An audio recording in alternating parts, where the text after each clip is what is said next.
So, first things first, no? Sa pagkabit ng timing chain, may proseso yan. First is, set piston number 1 top dead center. So, paano malalaman kung naka top dead center siya? So, eto ngayon, hindi natin alam kung naka top dead center ba siya o hindi. So, simple lang, hanap ka lang. There are many ways for you to find out if your piston is on its top dead center.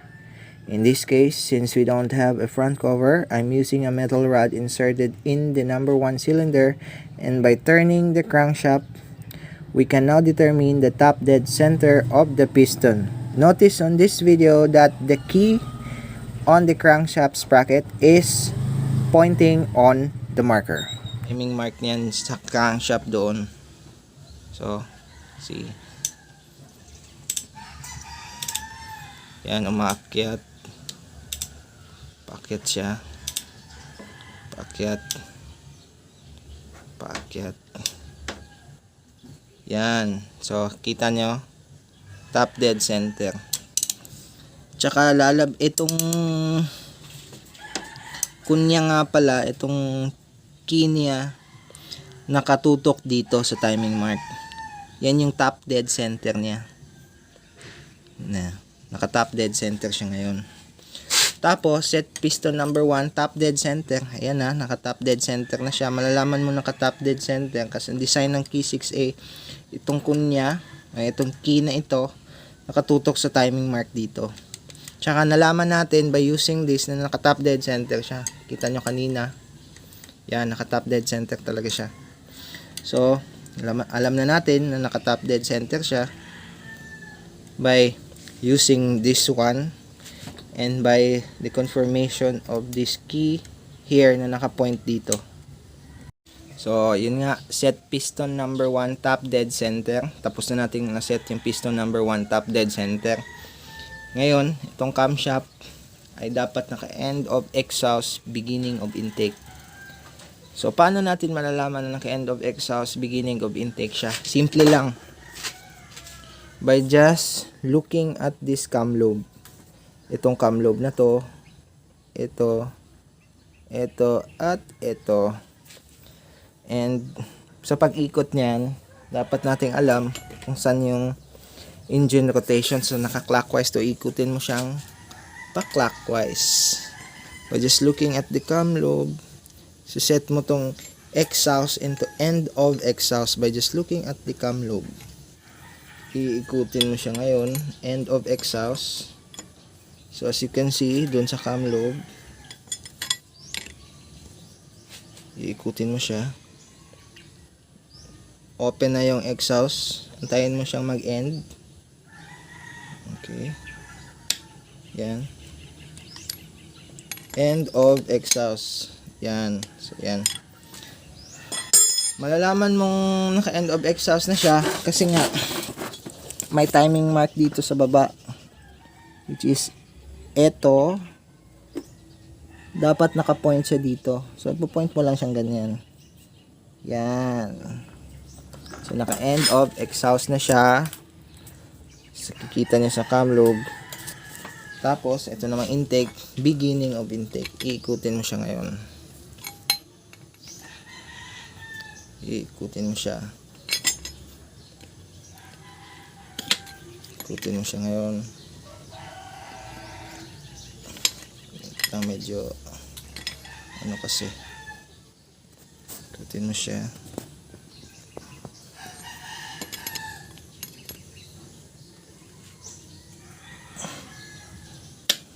Yan. Beginning of intake. Kita niyo ba guys na the way ko inikot yung camshaft is pa-clockwise kasi nga clockwise yung ikot ng makina. So, ayun din. Point mo din tong timing mark niya na nandito dyan. Okay. Yan. Yan. So, yan. Ayan na. So balik tayo, recap tayo sa process. Set piston number 1, top dead center, end of exhaust stroke, beginning of intake. Pwede mo na ikabit ngayon ang timing chain. Sa timing chain guys, may tatlong timing mark o color markings tayo. Isang itong isa is for the crankshaft, tapos itong dalawa, ito tsaka ito is for the camshaft. Yung sa camshaft, dito mo siya itatapat, tsaka dito, tsaka yung sa crankshaft naman, yan, dyan mo siya itatapat. So kabit natin. So ayan guys, no, as you can see, itong timing mark na color black nakatutok dyan sa timing mark ng exhaust camshaft. Ito din, itong color black nakatutok sa timing mark ng intake na camshaft. Yan, itong black is may timing mark din dyan. And kita nyo na naka-top dead center yung crankshaft dahil nakatutok tong key na ito dito sa timing mark. Okay, that's it guys. So tensioner na lang ang ilalagay, tapos pwede na nating takpan yung harapan.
So ayan na mga paps, no, after natin pinalitan ng map sensor and nilinis yung air temperature sensor, ayan na.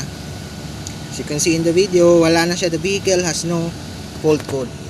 But actually, yung indicator ng check engine, tinamper nila. So, di na gumagana yan. Pero at least sure tayo na wala na talaga siyang fault code. So, ayan mga paps. That wraps out our K6A overhaul.